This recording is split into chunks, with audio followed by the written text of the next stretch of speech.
Welcome to the deep dive. We always appreciate it when you share such interesting material with us. It's like we're going on this journey together to really uncover the heart of it all.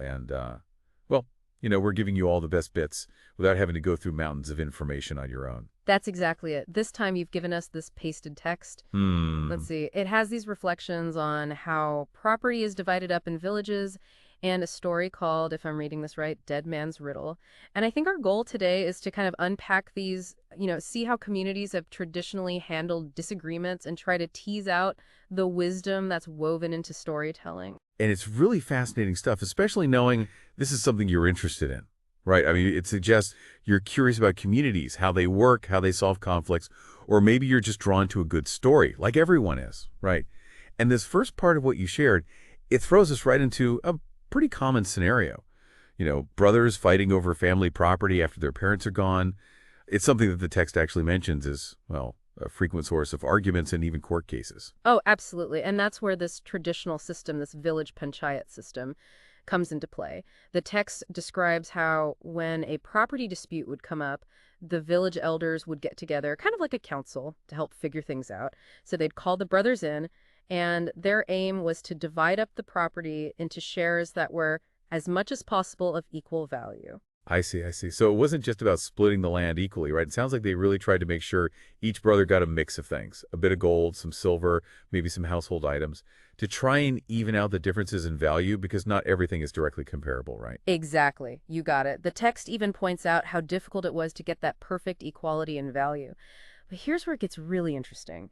To deal with this, they had this custom, and it's fascinating, where the youngest brother got to choose his share first. Wait, the youngest, that's not what you'd expect, is it? What was the logic behind giving the youngest that kind of, well, I guess you could say preferential treatment? Well, it all goes back to their traditions and the value they placed on the time children spend with their parents. See, they saw the youngest as potentially having had less of that time, less of those unique family experiences.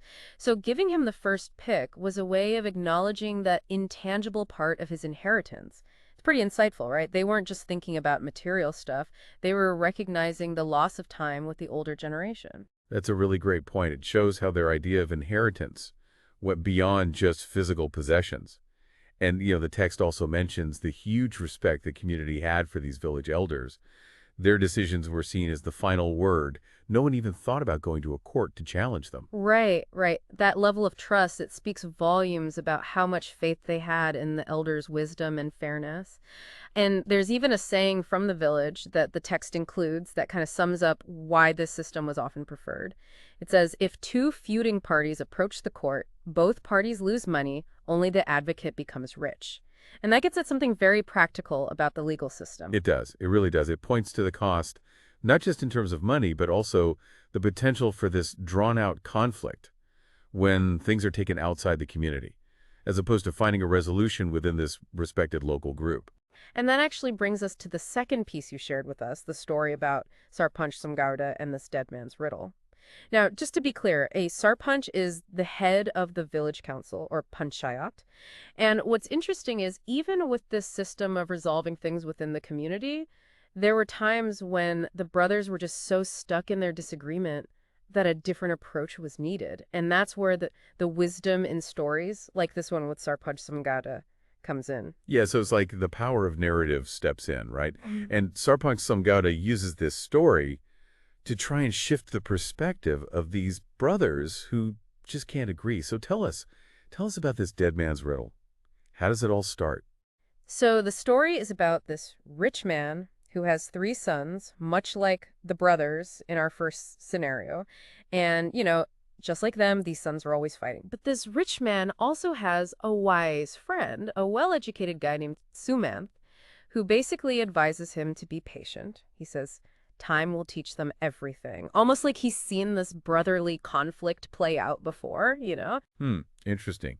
And then, I'm guessing, the rich man passes away and leaves behind a will that includes a pretty puzzling problem.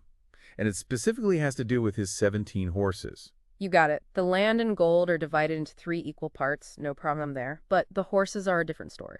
The will says the oldest son should get half the horses, then the second son gets two-thirds of whatever's left, and then the youngest son gets what remains after that. 17 horses, right? So half is 8.5.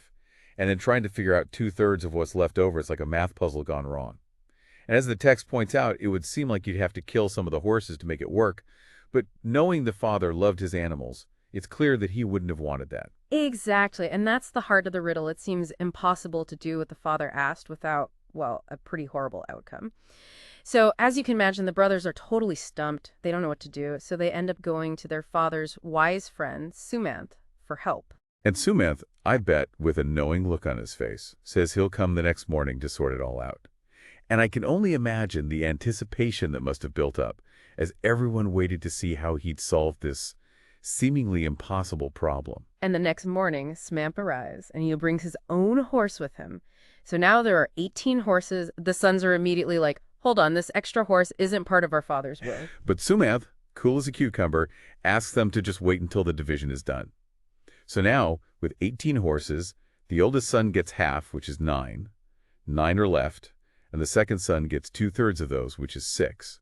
That leaves 3 horses, and the third son gets 2/3 of that, which is 2. And if you add it up, 9 plus 6 plus 2, that's 17. So Sumanth just takes his own horse back. And the point here, it's not just the math trick. It's the idea that sometimes to solve a problem, you need a new perspective, something from the outside to unlock the answer. Just like that, problem solved. No horses were harmed. The sons, and everyone watching, must have been completely baffled. I mean, how did he do it? And that's the key moment, right? They ask Sumanth, how did you divide them without killing a horse? And his answer is where the real wisdom of the story lies. He says, experience has taught me many things in life, suggesting that their father knew this too. Basically, he's saying that sometimes a problem seems impossible to overcome. But all it takes is a small suggestion, a fresh perspective from someone outside the situation, and the solution becomes clear. And he implies that the father set up this impossible situation on purpose to force his sons to seek outside help. Right, right. And he reminds them, even if they think they have all the answers, there's always something more to learn. And he has this beautiful way of putting it. He says, life is an eternal teacher, provided you have an open mind. That's such a great message, and it obviously stuck with Sapin Sambauda. He takes this story and brings it right back to the situation with the brothers who are fighting. He explains that elders teach through these kinds of stories, these lessons that show the importance of real-world experience. You know, the kind you get from going through ups and downs in life, dealing with other people. It's the most valuable kind of education, and he emphasizes that you can't get that from books or formal learning. And the best part is, it worked. The text tells us that after hearing this story, the 3 brothers who were at each other's throats finally agreed and accepted the panchayat's decision about how to divide the property. The story helped them find a way to come together. So for you, our listener, what are the key takeaways from this deep dive? Well, we've explored the wisdom of resolving disagreements within a community, the importance of getting an outside perspective when you're stuck, and the incredible power of stories to shed light on difficult situations and help people find common ground. And knowing your interest in communities, you'll find this traditional way of handling disputes especially fascinating. For sure. And I think Sumanth's message about keeping an open mind and being a lifelong learner is really powerful, especially for someone like you who's clearly curious and wants to understand more about the world. So here's a final thought for you to chew on. Think about any challenges you're facing, whether it's in your own life or within your community, those things that seem impossible to overcome. Could there be a way to, in a sense, add a horse to the situation? To bring in a fresh element, a new perspective, something that might unlock a solution you haven't even thought of? Maybe the answer isn't to attack the problem head-on, but to try a clever, indirect approach, the kind that comes from experience and, like Suman said, an open mind. It's definitely a valuable way to look at things.